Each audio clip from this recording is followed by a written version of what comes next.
Hello and welcome to The Hero Spouse. I'm Kendra Ruth, here to answer one of your questions about marriage and midlife crisis. Today we have an anonymous male left behind and forward-moving spouse with a bomb drop of August 2020, a date of marriage of 2007. And this came through a private message, so I don't have energy types or contact types. I will put the contact type from what I've read as boomerang. And energy type, his wife is claimed to be depressed, so probably low energy wallower. This is going to be a little bit longer to read than most and I have edited and put it in some of the pieces into my own words to try and shorten what was written originally.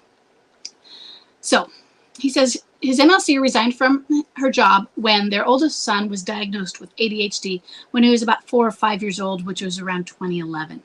They have 2 boys who are now 7 and 15. This left them with no savings, and yet they had enough to live on. Their son is now doing well. Their 7-year-old then had speech delays and some behavior issues as well, but he's also doing well now. Mom stayed home for all of the therapies as an intervention. So we're going to skip ahead now to August 2020. My MLCer took the kids and moved to her parents. Nothing that I know of triggered this. She just said that she didn't want to live with me for a while. There was no fight that caused the separation. After work, I spent evenings visiting my kids at my in-laws, and my kids stayed with me on the weekends. My wife and I were getting along, and we did things together. We didn't discuss the relationship. She was working, or she now works from home, and at that time, I guess, August 2020 starting, she worked from home as a virtual assistant, or from her parents. And she was making more than I do and earns enough to support herself without me, which is why she was able to leave. February 2023. So we started in August 2020 with the bomb drop. She left. So we're moving ahead 2.5 years. My wife rented an apartment and she and the kids moved out of her parents' home. She assured me nothing else would change. We still did stuff together, and the kids and I visited at the apartment. And I visited the kids at the apartment. Still had weekends with kids as well. March 2023, I decided to initiate a relationship talk, and I asked why she left me.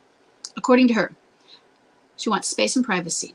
She was depressed, and I didn't notice. She felt neglected, and that I didn't ask if she was okay. This confused me, and I didn't know what to say.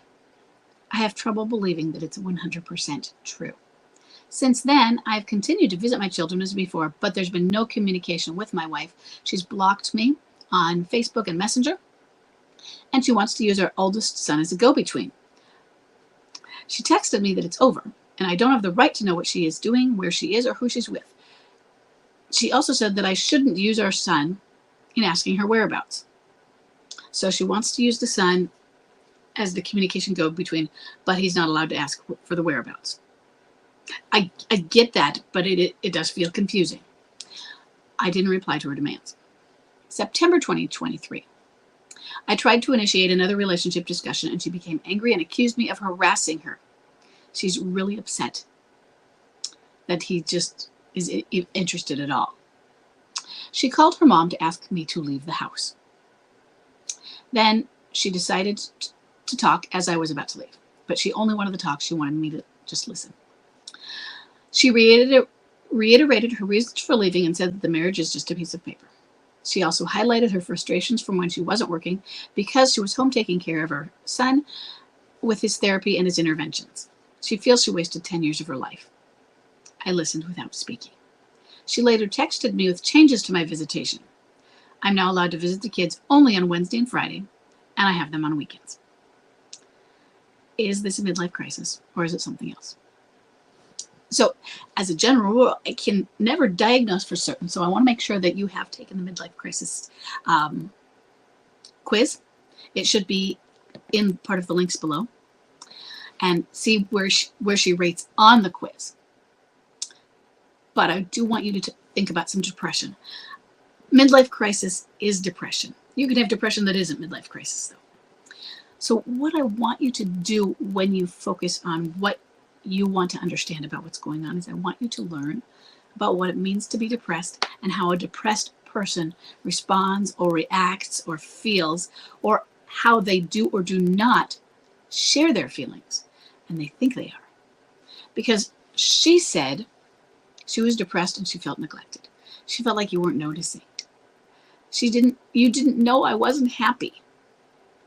And that's probably true. You said you're not sure if this is 100% true.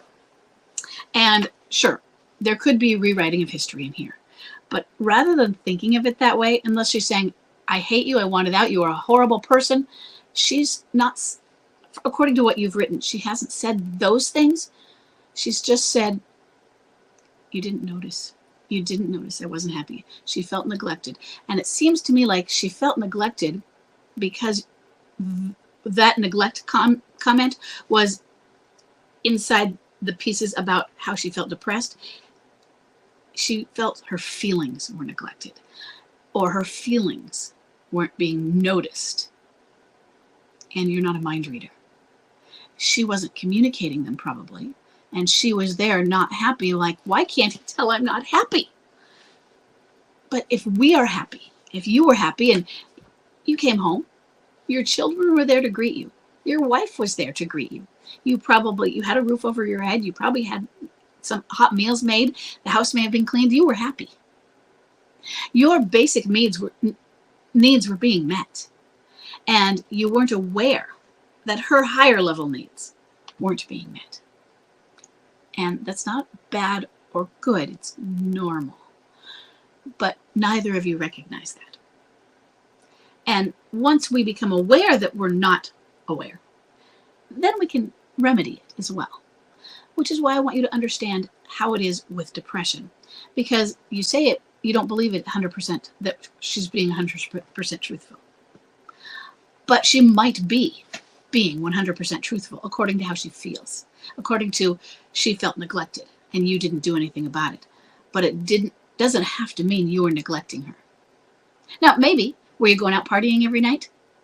Were you being mean and rude and saying, hey, I'm not going to take care of you? Were you leaving her there without money so she couldn't go run errands? There's ways you could neglect, but you haven't described things like that. You haven't described complaints like that. So I think what she's feeling is part of the depression. That she didn't communicate her feelings to you. And instead had an expectation that you would just recognize unhappiness. And when you didn't mind read, she's then interpreting it as he doesn't care, he's neglecting me. And that doesn't mean she's bad or wrong either. She doesn't get it. She doesn't understand why you couldn't tell. I think we all feel that way sometimes. We either feel completely isolated, like nobody gets us and we're all alone, or we feel that way and think they should get us, or they should at least be able to tell something is different or wrong with this person. Why aren't we attuned to it? And so what you're hearing is her depression speaking.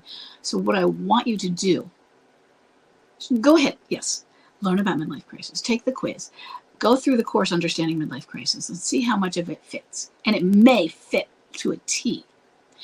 But I also want you to learn about depression, what it means, what people who are depressed do, how they communicate, or how they don't communicate, and how they maybe have an expectation of the others who are their caretakers, their partners in life, that isn't fair. Because we don't get it. And if they're not communicating with us, we don't get it. And sometimes when they are communicating it to us, we don't get it then either. Why? Why would we get it? We don't get it because we're still having all of the needs we have to met, and so we think they're being overboard. So I can't tell you specifically if she is in a midlife crisis. I can tell you there are a lot of signs there. But it could be depression that isn't there. You're at the right ages. You are 43 and she's 43 and you're 49. Yes. That's standard midlife crisis age. She's feeling like she needs to find herself? Probably.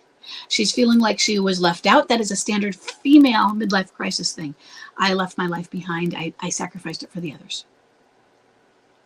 she's got all of those signs going for her. And midlife crisis is about depression. But I don't like to package us into a box. Midlife crisis is depression, so I would really like it if you would understand what that piece of it means. Depression. Yes, and then she said leave her alone. Your job is to do that. And because doing that isn't saying I will never get my marriage back or forward. There's no guarantee, and the odds are against all of us. But by doing what she feels is pressure, and it sounds like you don't do it often, so that's good. You get to a point, you didn't do anything wrong when you had that first relationship talk, and maybe not the second one. You sometimes have to, and you waited a long time between those. But she still feels pressured. It's not your fault, it's hers. She chooses to feel that way. But now you back off and you thrive. You focus on you. You be happy and you smile. If she sees you, I want her to see that. Because I want her to see somebody who is an attractive force and who is interesting. And she looks at that person and says, you know, I could be interested in him. You laugh. You are taking care of yourself. You take care of your children. She lets you have those visitations. I wish I didn't have to use that word let. I don't know what rights you have to get them. But you have the kids on weekends. Great. Awesome. There's some good co-parenting, at least in there, it sounds like. And so I want you to have some gratitude for that. But most, if you want to stand for your marriage, and there's no guarantee that that will have the outcome you want, but if you want to do that, you focus on you and become your best self. Because she's going to look at that person. She sees you with those kids. She's going to look at that person and say, he's a good dad. And he's loving life. He is an attractive force. And that's what can help bring someone back. Rather than saying, I don't understand. You're there to support her. And if she needs help, help her. But do it with a smile. And sometimes you're going to have to fake it till you make it. Okay? Think about the depression. So if you're going to go get a book to read about, find something that is on depression, how to handle depression, what it means, being the caregiver of a depressive person, maybe some phrases that depressive people use, and learn about what it is and how the communication, maybe there's not a full communication flow because they think they're communicating, but they want you to mind read. That's what I really want you to understand, because that's where you're getting confused, and we would all be confused. You're normal. Okay? I hope this is helpful, and I will see everybody in the next question.